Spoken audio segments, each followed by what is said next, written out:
begin. Hello and welcome, everyone. My name is Richard Nantel. Thank you for taking time out of your busy schedules to attend this McGill School of Continuing Studies event presented by Mark Hollingworth titled Sustainability, Who Cares? We're honored to have you as our guests. We'll be pausing to take questions throughout this presentation. To submit a question, please use the GoToWebinar question box. To find the question box, look to the top right-hand corner of your screen. You'll see a column of icons. Click the red arrow icon, and that will expand the control panel. The question box is located at the bottom of that panel. It's now my pleasure to introduce our featured speaker today. Mark Hollingworth is the president of Five Eyes Strategic Affairs and is an expert in strategic leadership. He has worked as a management consultant, workshop leader and facilitator, educator and coach to the profit and not-for-profit sectors for more than 25 years. Mark is a faculty lecturer at McGill School of Continuing Studies and a program leader at the Executive Institute at the Des Hôtels Faculty of Management at McGill University. He is the author of the book, Growing People, Growing Companies, Achieving Individual and Organizational Success in the Knowledge Economy, and has also had several articles published in the Ivey Business Journal. Mark's mission is to help people, companies, and society to prepare for the future. He acts as a guide, trusted supporter, and devil's advocate to ensure that individuals and organizations make the best decisions possible and that those decisions result in concrete action and change. Ladies and gentlemen, Mark Hollingworth. Good morning, everybody. Welcome to the session. The next hour, we're going to be looking at a kind of very holistic 36,000 feet view of sustainability. And the title of the session was Sustainability, Who Cares? And hopefully you care because you've taken the time to take an hour of your valuable time to actually attend the seminar. But it was kind of, I came up with the idea based on the idea of that expression that who cares, that you hear a lot from younger people and sometimes from some of the older generation as well when they're talking about things that kind of they know about but they're not really too interested in. So one of the challenges we're going to be looking at over the next hour is finding out, not just answering rhetorically that question, who cares, but really looking at, there's two sides to the equation. One is a set of values around sustainability that some of us have and some of us don't. And do we care enough? Everybody will care about sustainability when there's no price to pay. And ultimately, in order to take the tough decisions around sustainability in all the different ways we're going to look at it today, somewhere, somehow, someone has to pay a price. And so that's one of the things I'd really like you to be thinking about as we go through this session is what price are you willing to pay to have a sustainable lifestyle, live in a sustainable community, to work in an organization that is truly sustainable, not just doing some green marketing activities, and obviously taking care of the environment as well. When we look at definitions of sustainability, we realize that I don't seem to have control of my keyboard at the moment. There we go, that's better. Let's consult a dictionary. And when we do so, we find that sustainability, or the verb to sustain, means to maintain or to endure in a very simple way. When we look at a more detailed definition, however, it becomes looking at a method of harvesting or using a resource so that that resource is not depleted or permanently damaged over an extended period of time. And it's that kind of depletion and permanently damaged definition that we're going to be looking at as we go through the presentation today. There's certainly some things we can look at as we talk about sustainability. When we look at the way we can pose the question, we often hear people talking about things being more sustainable or our companies increasingly implementing sustainability policies. But when we talk about is something maintainable, the answer is either yes or no. can we endure it? It's either yes or no. They are closed questions. And particularly when we're looking at resources being depleted or are they being permanently damaged, again, it's a closed question. The answer is either yes or no. So let's put aside the idea that we're trying to move towards sustainability slowly. It really is a mindset of starting to put sustainability first and showing that we really do care about sustainability and we're willing to go along and pay the price that's required in order to become more sustainable. When we look at sustainability from the point of view of corporations, and here I've put a few facts down that, or at least my version of the facts that I look at when I look at some organization, you can look at some of the practices and you can just ask yourself, is this really sustainable? Is it sustainable to ask your employees to be on call 24/7 on their Blackberries or calling into the office or when they take vacations, etc., etc.? Is that truly sustainable? The idea of the environmental movement, and some of the indigenous groups call it, we're soiling our own beds, in that we're polluting the very environment in which we live. Is that sustainable? Is it sustainable as a corporation or in your community? Being driven just by quarterly performance, is that sustainable? There's not many organizations who are able to grow and continually, sustainably generate profits on any sort of basis. The focus on quarterly performance often leads us to cut things that may give us advantages in the future, 2 years, 3 years, 5 years, 10 years out, to focus on the short-term returns, which is going to affect our share price and is going to affect our remuneration packages at the end of the year. Many of us, because of the very system of public companies on the stock market, we're very much focused on operational versus strategic planning, i.e. short-term versus long-term. And you can even ask the fundamental question of why do companies exist?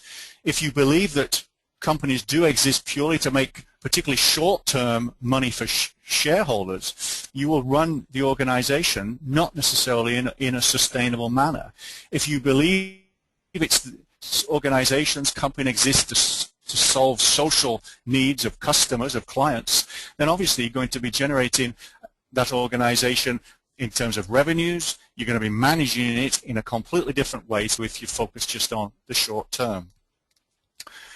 When you look at actually the performance of companies over history, it's actually quite interesting that even the management practices that I would consider not being sustainable, they've actually failed to achieve the financial objectives that companies claim to be trying to aim for. When Chris Zook and James Allen wrote Profit from the Core, they discovered that 90% of companies fail to achieve profitable growth. When you look at the Standard & Poor's index of the 90 major US companies in the 1920s, those companies stayed on that list for an average of 65 years. Today, when you look at companies on the expanded S&P 500, that tenure is only 10 years. 65 to 10 years is a huge change. Companies are not sustainable as long as they used to be. Obviously, some of those disappear as a result of mergers and acquisitions, but many of them disappear and even are acquired because they're simply not performing. So when you look at the current model of how we are managing our organizations, you can quickly conclude that in actual fact we're not managing them in a sustainable way, and we're not even generating the economic returns that we claim to be focused on. When we start looking at our communities and societies in which we live, we can also ask ourselves, are the practices we're using actually sustainable? Here in Montreal, in Quebec, there's a great discussion now about the quality of our infrastructures, whether it's water, our roads, our highways, etc. We again have a very short-term view around elections and making sure politicians get elected at the next time round. Many people are focused on disposability, the throwaway society, not in my backyard, not invented here. There's a distinct lack of support social programs for the have-nots. There's a lack of planning for workers whose jobs have been outsourced to low-cost countries, what are those people going to do in the society of a knowledge economy?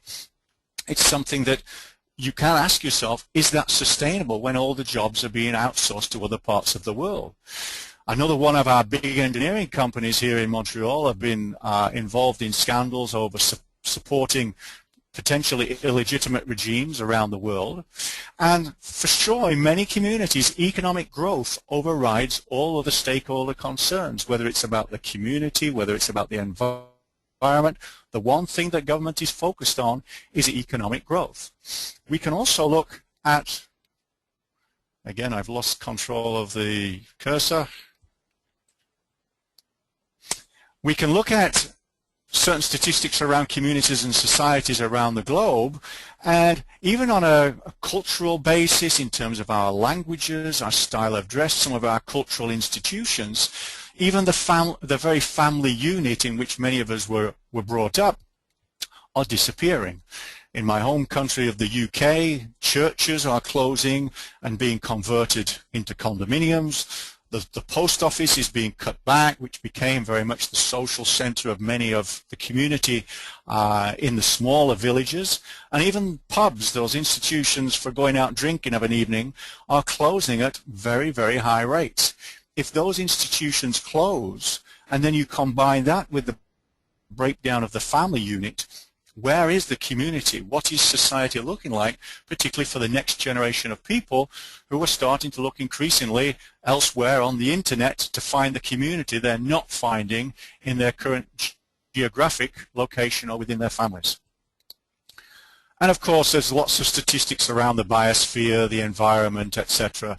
Without going into too much detail, there's lots of statistics, and these are some put out by Peter Senge in 2008, that talks about basically we're using the earth in a non-sustainable way. And the quote by Jason Clay, the VP of World Wildlife Fund, basically sums it up when he says, we use about 1¼ Earths today, and soon it will be more. We only have one Earth, and if we're using it already at 1¼ and increasingly using it, putting greater and greater demands on it, are we depleting the resources, and are we permanently damaging it? Is it being managed in a sustainable way? And again, it's easy to say, yes, I care about it, but are we willing to pay prices in order to take those big decisions that will have impacts economically, socially, etc., to make sure that biosphere is protected? And then finally, let's have a look at ourselves, each of us as individuals. Many of us are working 60 hours a week, 24/7. About 50% of North Americans do not take their annual allotted vacation. There's the rising real estate prices, which is probably putting the purchase of a house out of reach of many of the next generation. Increasing personal debt levels, whether that be credit cards, mortgages, etc., etc. We have global families, people relocating around the world. We have lots of broken families. If you get married, potentially around 50% of marriages now end up in divorce. The cost of education here in Quebec, we're having a big discussion, and for 3 months now many of the universities have been on strike, or the university students have been on strike protesting about the cost of education. The supersize me habits of eating fast food and overeating and the size of portions, the sedentary lifestyles many of us are leading, sitting at computers as opposed to working out in the fields or exercising, that lack of community I've already mentioned, which has meant that many younger people are going and looking on the internet in communities such as Second Life to find that sense of community that they're not finding in their everyday life. And of course there's the insatiable desire for the latest whatever, the latest gadget. It has to be the newest, the most expensive, the newest version, which of course economically our governments are pushing us to go ahead and buy, irrespective of the effect on our debt levels, because the economy needs it. Yet, with all this, surveys reveal that there's been no increase in levels of happiness at all over the last 50 years. So, is this a winning formula? When you look at it through the lens of sustainability, for corporations, in actual fact, they're losing. They're not lasting as long as they used to, and they're not generating economic growth as they should be. our communities and societies, they're losing. Many of our communities are in a state of disarray. There's a lack of community, and what our society represents is increasingly questioned. The environment is losing, and as individuals, in the world of through the lens of sustainability, many of us are losing as well. And you can ask yourself the question at this time, if all these four institutions are losing, why does the current paradigm of the way we're living our lives in an unsustainable manner continue? And in a sense, it's quite interesting that sustainability does boil down to the idea of, yes, I care, but I don't care enough to change the way the corporation is being managed, the way my reward system is structured in my organization, to step out into the community and try and change things. Work for the environment seems like a thankless task. And even as individuals, I still need my big house, my latest car, etc., in order to be deemed to be a success. So sustainability might be a desired theoretical state, but in actual fact, when again, those tough decisions need to be made, who is going to be there, who cares enough to actually go ahead and take those decisions? How did we get here? It's pretty simple, really. None of our various institutions, whether it's governments, individuals, organizations, etc., have put what I call 360 organizational sustainability as their number one priority. For national governments, economic growth still tends to be the biggest key performance indicators of how a nation is doing, irrespective of how its resources, its forests, its water resources, its fish stocks, or even its populations are struggling with health, personal debt, etc. The focus is economic growth, and we're seeing this now, particularly in these semi-recessional times. In organizations, perhaps understandably with the current system, again, if a company does not hit its quarterly earnings, what happens? It only has to be off target by 1 cent, and potentially the stock price can drop 15%, 20%. The CEO can lose their job quite easily. So it's understandable that the focus remains on short-term performance. And in a world where every company says our employees are our most important asset, I always think it's interesting to look at the status of the VP HR, if such a position even exists, within the hierarchy. It's often VP Finance, VP Manufacturing, VP Sales and Marketing who are in much more powerful positions than the VP of Human Resources, who are often even excluded from strategic or executive decision making. Moving on, individuals, we still want our clothes, the latest jewelry, a bigger, better job, more responsibility, a newer automobile, new house, etc., etc. That's been our focus, and not necessarily building a sustainable life in a sustainable community, in a sustainable environment. And I always find it's interesting when you look at the various business magazines that exist, all the profiles of leaders that they tend to talk about and focus on are those higher performance type A type CEOs who sleep 4 hours a night and work 70 to 80 hours a week. And they're put there as examples for how each of us should live our lives inside our organizations. The priority has not been on well-being, work-life balance, relationships, etc., etc. So, and in our communities, and we're seeing this again in our local communities here, mayors, local councils, etc., they're not necessarily rewarded for their support of cultural institutions or the have-nots of society. It's much more focused on have they attracted the latest shopping center to be installed in their area with huge parking areas full of tarmac that bring in superficial low-income jobs, as opposed to looking at really what sort of vision of a community they want to have in 5 years, 10 years time, and setting out some sort of roadmap as to how such a community can be built. The arts, community groups, cultural heritage institutions tend to be very secondary in terms of the priorities in terms of the organization.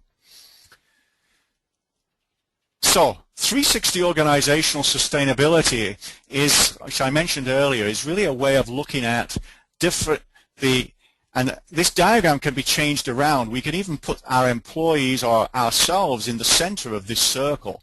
It just shows that each of us at some time, we work, we're employees. We also go home where we're members of families, we're members of communities, whether it's the village, whether it's online communities, or whether it's the organization or at home, our waste policies, do we recycle, etc., etc. Do we buy products that are packaged in plastic, or do we take our recycled shopping bags to the supermarket every day, will impact on the biosphere. Do we let the water run when we're brushing our teeth, etc., etc.? This is kind of an integral model of looking at if an organization wants to be thinking of sustainability, it needs to look at the wellness, the well-being of employees at work, their well-being outside of work, the communities in which they live and work and function, and how sustainable are they, and of course the environment, the biosphere, a little bit along the lines of the triple bottom line that many people are talking about. So let's have a look at a few examples of companies who obviously do care. And it's kind of rewarding, refreshing to see that there are some organizations who do take the time and effort and the tough decisions to actually go ahead and make some decisions around sustainability. Obviously, in a knowledge-based economy, the challenge we face is to get a group of people, such as I've shown in this slide, often around a computer or around PowerPoint and Excel spreadsheets, and try and come up with some new ideas. And so how do we get people in a frame of mind at work so that they are being creative, as opposed to something like the flash up on the screen there, where if our employees are not in a state of well-being at work, and that can be the physical environment, that can be the amount of time off they've had, whether they took their vacations or not. We want to avoid this in order to create an organization where we are developing new ideas and something that is going to prove to be sustainable. And Deming summed it up many years ago, and some of you may agree, some of you may not. It'll be interesting to hear in the chats on your questions.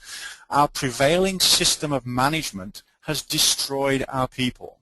And many people look at the challenge of having a sustainable career in particularly a large multinational organization as completely incompatible with having a sustainable relationship, being sustainable in one place around the world. It simply is, for many people, it is a choice. If I want to be successful at work, I'm probably not going to be successful in my relationships, in my family, in my community, etc.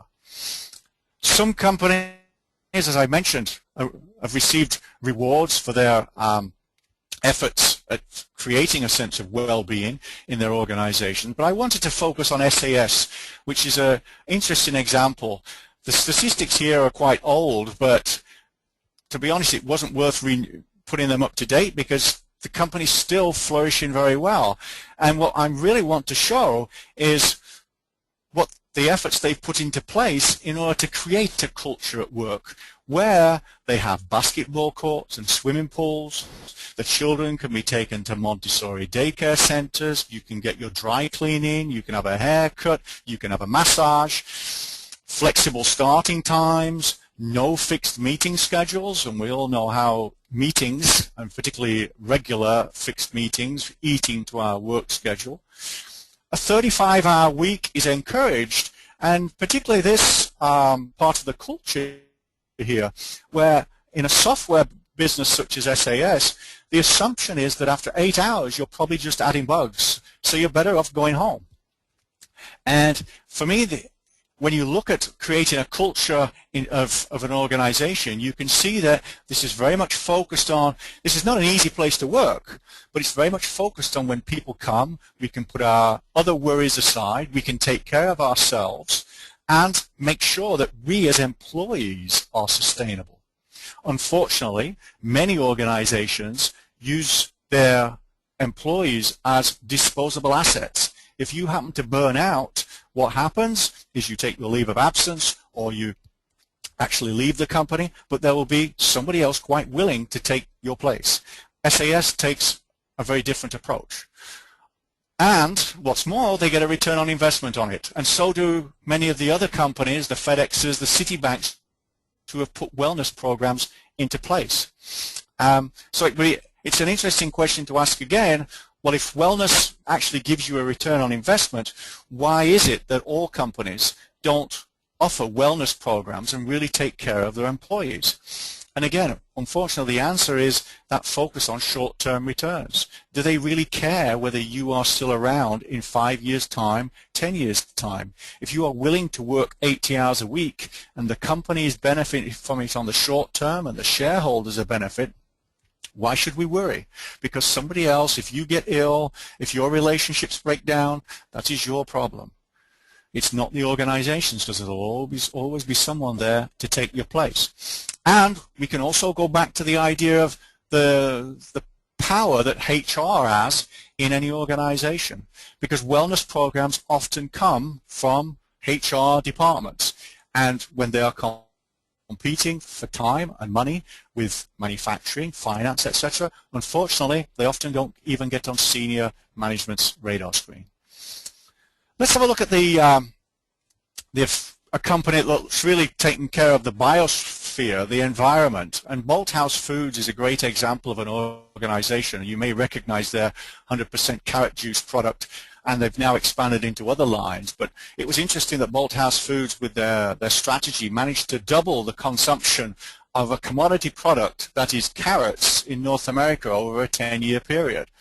And it's interesting to see that in terms of sustainability, they've taken it to, I'd say, the limit in terms of looking at every piece of any given carrot and said, how can we fully exploit it and make sure every part of that carrot is used? So some is fed to cattle, some goes to juice. It's all those baby carrots we buy, which are actually manufactured, they're not really baby carrots, are ready to ship in less than 24 hours. And some obviously goes to their juice products. But it's amazing to think how technology and a focus on making sure that the use of those carrots is actually sustainable in the business model has enabled Malthouse Foods to be a very high growth company, which interestingly enough, when I met with them, they were run by venture capitalists. So it shows that venture capitalists can look at a company in a sustainable lens. And when you look at their vision statement, I think this bottom part illustrates exactly what they're trying to do. Healthy foods and beverage from the field to you with net zero footprint and sustainable benefits to all stakeholders. If you go into business with that sort of mindset, with that sort of values, it makes taking the tough decisions, i.e. do we focus on money, much more easier to make, because if we're focusing on sustainable benefits to all stakeholders, our employees, our community, our environment, the cities, etc., including our shareholders, then we're much likely to take decisions for the long run and in a sustainable manner. Other companies, again, many of them, and I've really only put these up to illustrate one point, because it's very tempting to think that it's almost impossible to work with some of the big companies in order to encourage them to look at their business models, their practices in a sustainable way. So if we can start on small companies, it's very gratifying, but the reality is if we can get the GEs, the DuPonts of this world to start managing their business in a sustainable way, there is a huge multiplier effect as they work with people around the globe, with their suppliers, etc. They can put a lot of pressure on other companies to start running their organizations in sustainable ways as well. Let's have a look at an example of government. And Bhutan is an interesting example to look at. Some of you may know Bhutan. It's actually got some bad press, Bhutan, and that's as a result of managing around sustainability, which I find kind of interesting. Bhutan is located near Nepal, between India and China, and it's a country of only 1 million inhabitants. It basically was ruled by a dictator, the king, who thankfully was a benevolent dictator, but nevertheless he was a dictator, which meant that he has the power to implement anything he decides. And he took a decision to look at the sustainability of Bhutan in a very holistic way. And he came up with the 5 pillars of GNH, which is gross national happiness. And again, for those of you who are interested, you can Google gross national happiness. Interesting term, which often raises a laugh, but compared with gross national product or domestic product, it's a completely different way of running a country in a sustainable way. Obviously, gross national product focuses on this one pillar, the economics of a country or a region. And the king of Bhutan said, well, economics is important. We need to make sure we have enough revenue going into the country and that people have enough a roof over their head and food on the table. But our culture is very important as well. The education of our young is very important. Our environment, our biosphere is crucial. And also good governance is a key pillar of sustainability for any country as we move forward. Some of the things that the king put into place were some very strict economic development filters as to what could be done and couldn't be done in terms of exploiting the natural resources within the country. They did go ahead and develop a lot of hydroelectric systems, which the electricity is exported to India, which requires a lot of electricity. But one of the interesting key performance indicators for the country, and when I visited Bhutan, one of the things I think everybody knew was this statistic that 62% of the country should always be covered in forest. If we are going to maintain our forests in a sustainable way, environment, make sure erosion doesn't happen, etc., etc., every tree that is cut down needs to be replaced by another tree, if not more than one. They also looked at the tourist industry, and compared with Nepal, which has been very keen on encouraging people to go to Kathmandu and basically hang out in Kathmandu and Nepal for a long time, which has obviously brought revenue into the country but has impacted on the culture of Nepal. The king of Bhutan said, well, no, we don't actually want too many tourists because they will impact on the culture of the country. But if they do come, we want to make sure we get a fair cut of any revenues coming. So if you go for a 10-day vacation, that is if you can get a visa, you have to pay $200 a night in advance to make sure that the country is gaining economically. And a few years ago, the limit of tourists was around 15,000 a year, which is not very much for an interesting country to go for people to go and see. So we're paying an economic price while maintaining the culture of the country. Some of the other measures put in place were free universal education, which the students in Quebec would be keen to see, numerous cultural festivals each year, very strict building codes that have to conform to the historic culture of architecture in the country, obligatory wearing of national dress, particularly for government officials and for large organizations. There were basically dressed police who would give you a quick education course if you were in jeans and t-shirt as opposed to the obligatory national dress. No fishing of rivers and lakes according to the Buddhist tradition. And the immigrants had dropped Bhutanese culture. It was quite opposite to the kind of North American homogeny, the melting pot, etc., cultural diversity. There, the philosophy was our culture is important, and if you want to come here, you're welcome, but you have to adopt our culture. And this one, of course, is very interesting. A benevolent dictator decided that having a monarchy was not the best way and most sustainable way of government. So, and this is interesting when you put this in the context of Syria, etc. at the moment, Egypt, that here was one dictator who actually voluntarily handed over power and put all the parliamentary practices into place, including an education program, in order to show people how to vote, etc., etc. And again, while I was there, it was very interesting that most people wished that the king would remain as opposed to move into the democratic system. And democracy will come with challenges, because the king basically turned around and said, well, I'm no longer the single unique voice in terms of what goes on here. So now it will be up to each citizen to decide whether we build our buildings according to the architectural codes, whether we wear national dress to go to work, or whether we adopt Western ways of dressing. So just to show you a little bit, this next slide illustrates these two people are friends of mine wearing the traditional Bhutanese dress. This person here, you can see them, this is the national sport, which is archery, which literally they will spend all day on having archery tournaments. And just to illustrate the Bhutanese architectural style, you can see this building here, and here you will see some gas pumps. And this is a gas station, which obviously has followed the Bhutanese architectural codes in terms of what it should look like. Is this sustainable? It's interesting when you see the 5 pillars, particularly linked with the good governance, universal education, the culture, etc., all important. Have they paid an economic price? Yes, they have. They've certainly paid an economic price.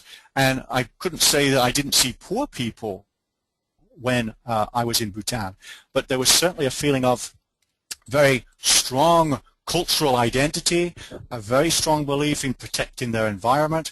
Education, it was an interesting system in terms of at least in theory, you could go through the education system up to the doctorate level, providing you didn't fail. The moment you failed, you started to have to pay. So I literally met people who had their doctorates, who'd never paid a penny for education, and were now contributing back in Bhutan along the lines of gross national happiness, the 5 different pillars. We can ask ourselves here whether this is a model we could apply in Canada or anywhere else around the world. And I think the interesting viewpoint is that gross national happiness would certainly merit some discussion about what would it look like in different parts of the world. I don't think you can take the cookie-cutter approach and say just because it works in Bhutan it would work here.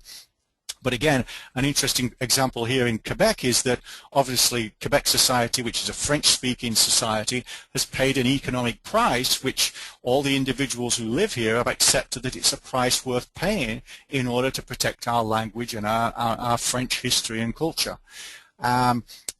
We haven't done probably as well in terms of the environment and good governance, etc., etc. But it would be very interesting to have a debate here, as well as in your own geographic locations, as to what would gross national happiness look like in our particular part of the world, and how would we go about implementing such a model. Last but not least, let's take a look at ourselves, each as individuals, because we all are parts of different communities, we all work in organizations, but often we end up coming back and having to take some tough decisions, again, based on our values and the price we're going to have to pay to look at living a sustainable life. Let's have a quick look at how society measures success. This tends to be the same around the world. I've done workshops literally around the globe in different cultures. And income is very much a measure of people's success. The house they live in, the size of the house, the location of the house, whether they're married, whether they have children, which school the children go to, what sort of clothes they wear, what sort of education they've actually had themselves, what car they drive. The number of hours worked is an interesting one, because in many societies people will exaggerate the number of hours they work because it is seen as actually being a sign of success that you are so required that I have to work 60 hours a week. How do you measure your own success?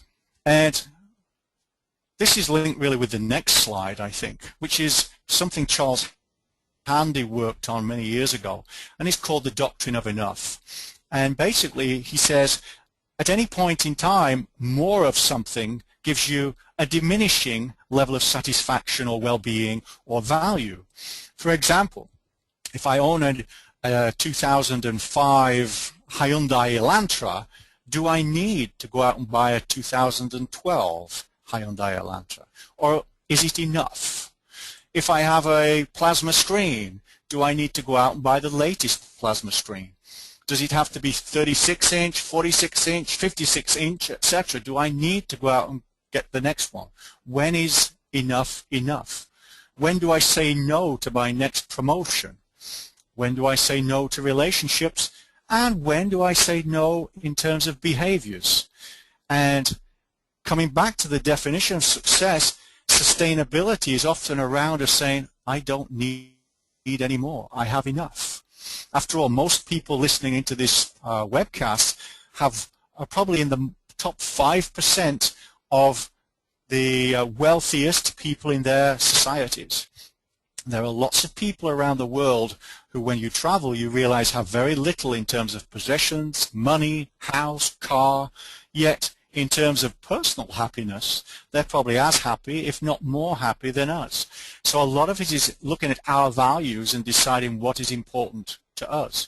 What do you have enough of? Because the moment you can say I have enough, the pressure to go and get more and put pressure on resources, to work more, etc., starts to evaporate. So saying no is often not the problem. In fact, it's often the solution. And you cannot give a strong yes to something if you're unable to say no. And coming round to saying no, I don't need new products, I don't need a new promotion, I don't need to earn more money, I don't need a bigger house, etc., is a big thing in terms of coming down to a strict definition of sustainability and a different way of living your life. The formula in North America that is perpetuated is that success at work will lead to wealth and it will lead to possessions, and in society's viewpoint you will be viewed as a success, which is supposed to be defined as we'll be happy, we will have financial security, we'll have better health, and we'll have lots of friends and a very strong family. That's kind of the advert for the Western dream for many of us, and it's what many people buy into. Unfortunately, that formula tends to resemble a little bit more formula number 2, where success at work, where we work 60, 80 hours a week, we're on call 24 hours a day, will no doubt give us more possessions. But is that success? And that's something each of us has to ask ourselves. Many of us are more dissatisfied with our life. We are not happier. Many of us, although we have more possessions, we're very high in terms of credit card debt, mortgage debt, etc., in order to support those possessions. Our relative ill health, not in terms of diseases, but just in terms of that sedentary lifestyle, poor eating practices, lack of exercise, working at the computer all the time. And although it would be great to spend time with friends, what we often do is spend time with acquaintances through websites such as Facebook or LinkedIn or Skype even. And as opposed to having strong families in this global world and of broken marriages, etc., many of us have broken families. This is, although hopefully not all of us suffer from all of these symptoms, many of us suffer from one or two. And often it's because we've been striving for formula number 1, and unfortunately the reality is much more formula number 2. So the way I'm encouraging people to look at it is really to define what is success. Success in our personal lives, success in terms of the community in which we live in, success in terms of the organization we want to contribute to, success in terms of the level of pollution, contamination we put into the environment. Because if we can define a life for ourselves that we define as being successful, spending 8 hours a day at work, it will automatically mean we will be successful at work on a sustainable level. And for many of us, given the current fiscal situation of our governments, we have to look at it as a sustainable way, because retirement at 55, which everybody again was aiming for, is now more likely to be 70 or 75. We need to find sustainable way of working in order to be successful ourselves, build a successful organization, and hopefully build communities around some sort of model of gross national happiness which will prove to be sustainable over the long run and desirable for the people who are living there. So that's a quick overview of 360 organizational sustainability. It's all around our values, and it's all around a matter of asking ourselves, yes, I might care, but how much do I care? And what's my counter commitment, if I like? What else do I care about that is stopping me from really stepping forward into action around sustainability? A few questions we can ask ourselves in closing, particularly on an executive team in organizations. Are we achieving growth and creating economic value? Many companies, many organizations are not. Are we developing and leading our human resources in a sustainable manner, or are we leading them to burnout? Is it wellness? Is the wellness or work-life balance formula in our organization sustainable for all our employees? Are the lifestyles and ambitions of our employees outside of the organization attainable and sustainable? That's when our organizations impact on our communities. Are the local, national, or global communities of which we are part desirable and sustainable? And finally, are we at least environmentally neutral in all our and our suppliers and distributors, etc. operation? So, I think if Richard's still there, this would be the time when hopefully we've got some questions and we can have a little bit of a conversation around, so really, do you care? Thank you, Mark. Removing my moderator's hat and putting on my attendee hat, I just want to say that this was fascinating and very, very inspirational.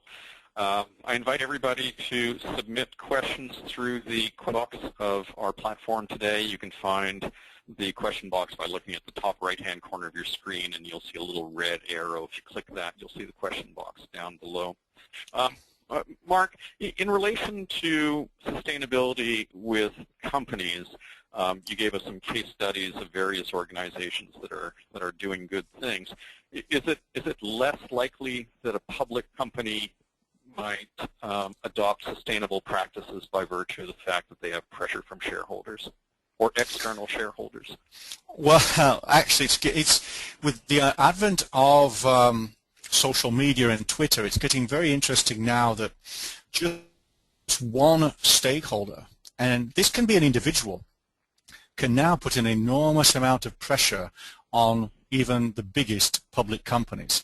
And that's something that really companies have not really got a handle on. They've always been very careful in managing relationships with various advocacy groups or lobby groups for the environment or for indigenous cultures, if you can think of the mining companies, etc., around the world we've heard of, or in the north of Canada where we're doing hydroelectric projects, etc. But now, and I had a client recently who there was 2 or 3 people very active in social media who were able to hold really the board of directors very accountable just by being so dedicated to making sure that this company changed its practices. So we're starting to actually get a balancing out of the pressure to perform on the short term in terms of achieving the numbers.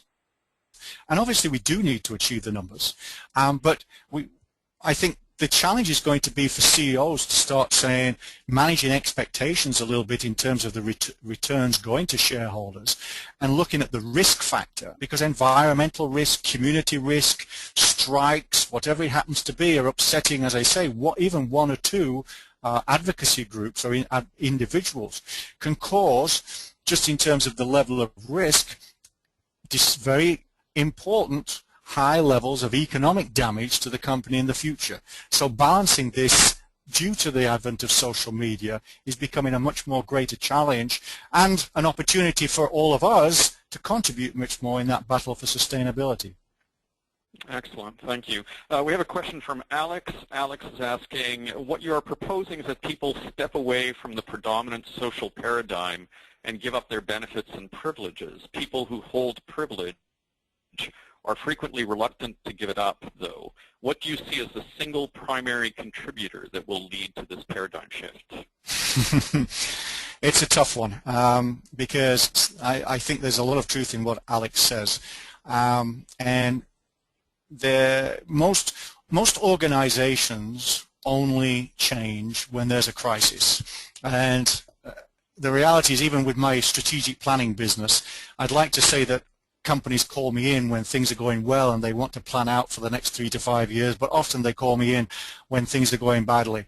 And a lot of the work I do with individuals as well comes when they have a wake-up of some type.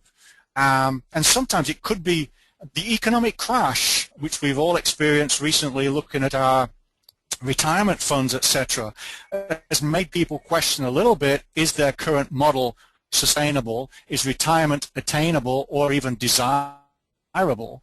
And often what happens is people may burn out, they may end up getting divorced, or it might be, as I say, an economic wake-up that all of a sudden they have a paradigm shift in realizing that what they've been focused on in the past is not going to serve them in the future. And if that doesn't happen, unfortunately, a lot of the leadership is going to go on, because I think once you do have those privileges, it's tough to give them up. But there's an expression that's used on TV sometimes, you know, how's it working for you? And for many people, there is kind of at the executive level, on an individual level, you can have very stimulating and I'd like to say hopeful conversations on an individual level with executives realizing that things have to change. But it is systemic. Until the quarterly earnings focus and some of the other expectations, and even the expectations of their employees, that, you know, the CEO knows exactly what's going to happen and that the rewards are going to be there for them on an individual level. Until the system changes a little bit, it's tough for individuals to implement change on their own.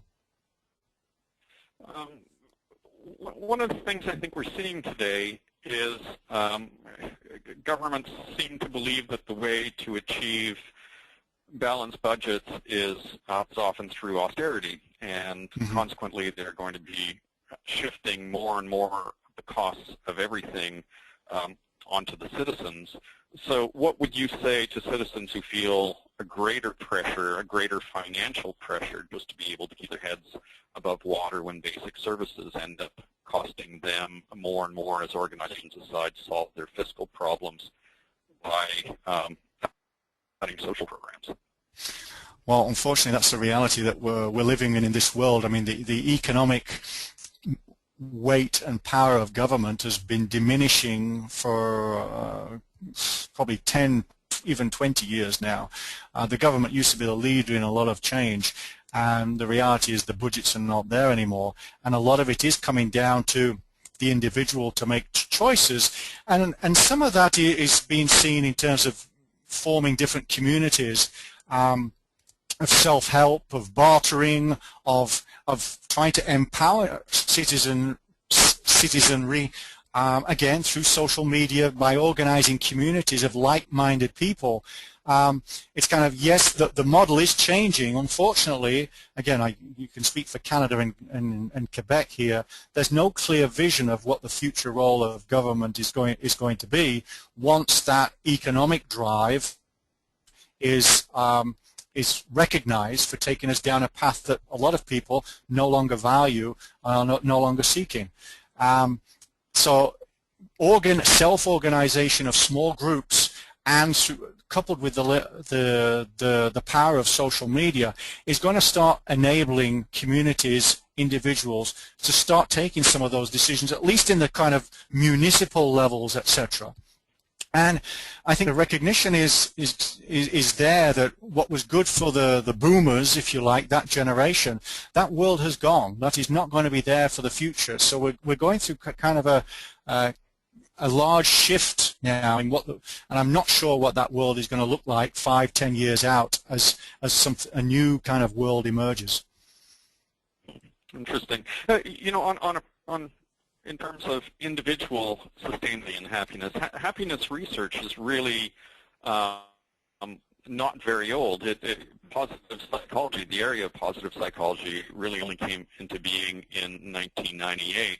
And before that, I think a lot of people believed that the way to achieve sustainable happiness in your lives was really by obtaining objects and status and that type of thing. You get a sense that people are increasingly aware that what provides value in their lives may not be the belongings, but it's the relationships with others, the meaningful work, and so on? I'd like to say yes, but I don't think we're there yet. Okay. The predominant model still is that, you know, more of everything is good for me. And again, economically, if everybody was driving, and I use the example of the 2005 Hyundai Elantra that I happen to drive, if everybody was driving that and nobody was buying new cars, think of the economic consequences. I mean, Canada's economy, particularly Ontario's economy, would be in crisis. And if we weren't buying TVs, and the entire model is built on consuming. And Yeah. And until that it's recognized that that model, it's kind of self-perpetuating, and we're digging ourselves into a bigger and bigger hole. And unfortunately, it is up to each individual to kind of sit back, reflect what is important to them, and what price are they willing to pay in order to have a sustainable lifestyle, and one where they are getting, you know, their cultural, their social, and their intellectual needs satisfied at the same time as their economic ones. I'm kind of hoping that at some date there will be an awakening that, you know, more products, more bigger houses, more latest cars will one day be recognized as this is not the way forward. But unfortunately, there's just a few people kind of crying into the wind at the moment with that sort of message. I see. We only have about 2 minutes left, so probably time for just one more question. Many of us are taking a break in our work days right now to attend this. So just to get back to issues related to the workplace, if the evidence is so clear that organizations can have such a great impact on creating a sustainable workforce, why do all companies not have a wellness program? Again, I think it's partly linked to HR, the lack of power of HR. People see any money spent on wellness programs as reaping results 2 years, 3 years, maybe more down the line. And the reality is many people, and many of us, look at ourselves as we're not even going to be here in 2 to 3 years' time. We're going to have moved on to something else. So why don't we put our efforts into something that's going to give us short-term returns? I think for me it really does come down to the individual having to look at their own lifestyle and saying what's important to them, and looking at mapping out their life, where they want to take it forward, and recognizing that you can't have everything. The model has been that you can have everything and you should try and have everything. But I guess I recognize with my needs in terms of whether it's vacation or time or where I live, etc., that unfortunately I came to the conclusion I was unemployable in a sense in a large organization because I would never get the work-life balance that I seek, which meant that I ended up working on my own, which I do pay a price for that. There's no, the kind of projects I will get as doing strategy, I will not get the big, the blue chip companies coming to me to do strategy. That's the price I pay to have work-life balance. And I think every person's got to sit down and say, what do they want out of life and what price are they willing to pay in order to get there? And the recognition that the environment, our communities, our families are crucial elements of our well-being and sustainability, I think come to the fore when we do those sort of reflective activities. Mark, thank you very, very, very much. This was an excellent presentation. This concludes today's event of McGill University School of Continuing Studies. I'd like to extend a special thank you to our speaker today, Mark Hollingworth.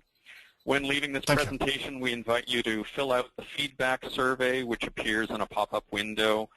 Your comments and feedback will be greatly appreciated and will help us make future events as good as this one. We invite you to visit McGill School, the McGill School of Continuing Studies website and check our listing of upcoming webinars and workshops. Once again, thank you very, very much to Mark Hollingworth and to all of you for having attended this session today. Thank you.